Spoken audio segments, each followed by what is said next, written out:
Lion king.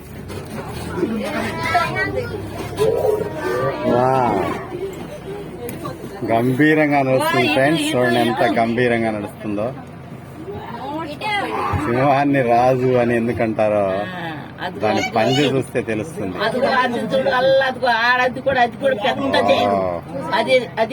ఎంత పెద్దగా ఉంది. మన నోరు మొత్తం దాని నోట్లో సరిపోయాలి. తల మొత్తం ఒకసారి నోట్లో సరిపోతుంది.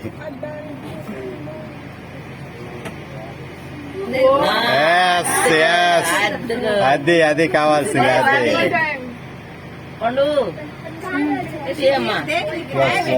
అది అడిపోయింది. చెంటది